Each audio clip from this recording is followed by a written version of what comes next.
afternoon, President Biden.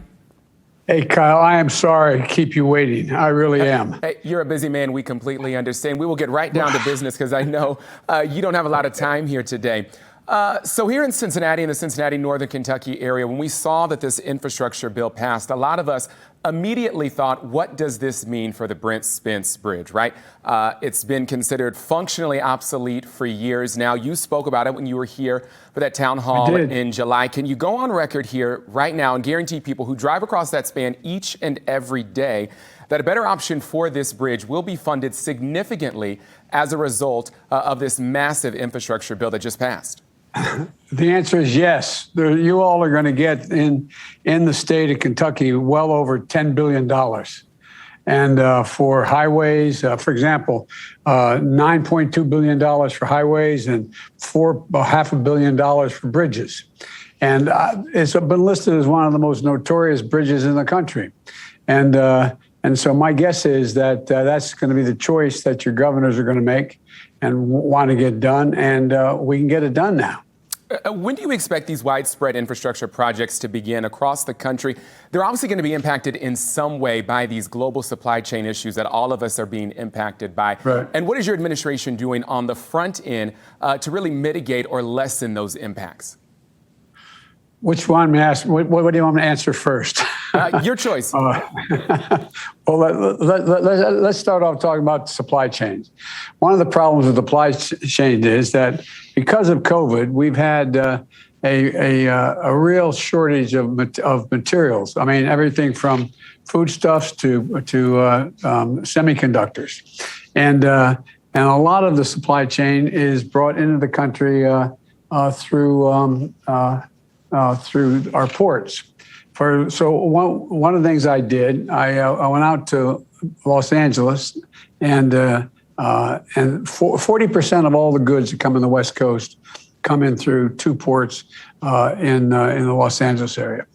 And they're privately owned, but I've got the longshoremen together and the privately owned operators and got them to go from being open 40 hours a week to open 24/7, 24 hours a day, 7 days a week, to speed up, because we had over, I think it was 74 cargo ships were lined up, couldn't get in. But it's that way all over the country. That's one of the reasons why we put so much money in here for bridges and ports and airports, so we could speed up supply chains, not just now, but in the future. And the first part of your question was whether or not we could, when we start to see this happen. Yes. When the money, I think you'll start to see it happen literally in a matter of weeks. For example, in your state, in the state of Ohio, there are a number of people who do not have high-speed internet. 14% of the people of Ohio have no internet, a lot of them in rural areas. And then you have 28% of the people who have internet but can't afford it. So there's money in here to provide for everyone in the state to have internet and affordable internet. That ought to be starting fairly quickly, putting a lot of people to work, by the way, a lot of electricians to work. It's also going to be, there's money in here for a significant amount of money for $140 million for electric charging stations to be put on the highways throughout your state.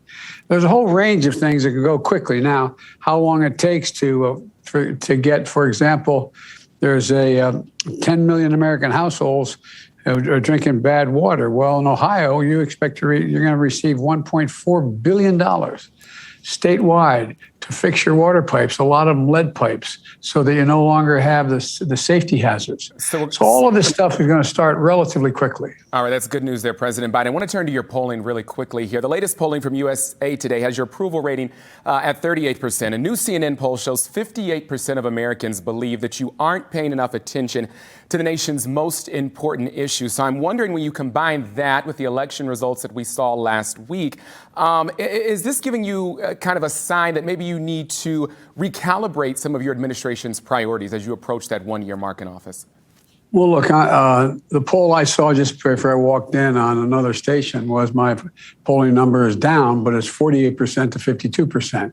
But look, the point is I didn't run because of the polls. I think what you're going to see is the combination of what I did in the beginning in terms of the Recovery Act, and then this legislation, as well as the legislation that we're about to pass, God willing, on what's called Build Back Better, everything from child care to funding 3 and 4 year olds in school, et cetera. I think all that's going to have a significant impact on ordinary Americans, like the households I came from, that in fact are going to change their circumstance and result in essentially tax cuts for the child care they'll get, tax cuts for being able to send their kids to 3 and 4 years old to school. They otherwise have to pay for it. So there's a whole lot of things that are going to be happening. I think this is an up and down proposal, an up and down circumstance.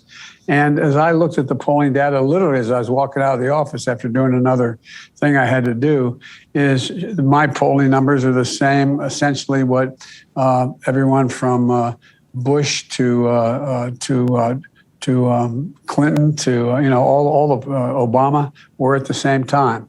But again, I don't think presidents should be deciding what to do about. Look, a lot of people are worried. Think about this.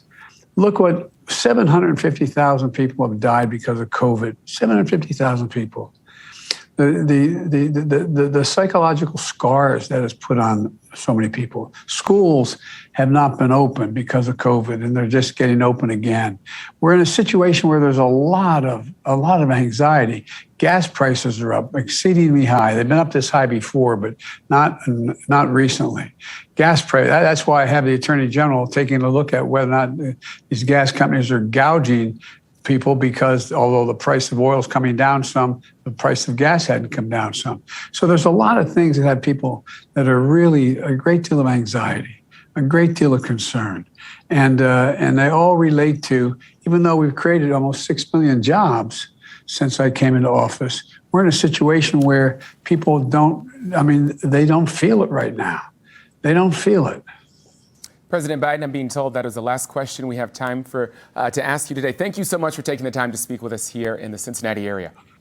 I'm sorry to be late. I hope I can see you again. I apologize for little foreign policy issues. I apologize. No problem at all. Have a good day, President Biden.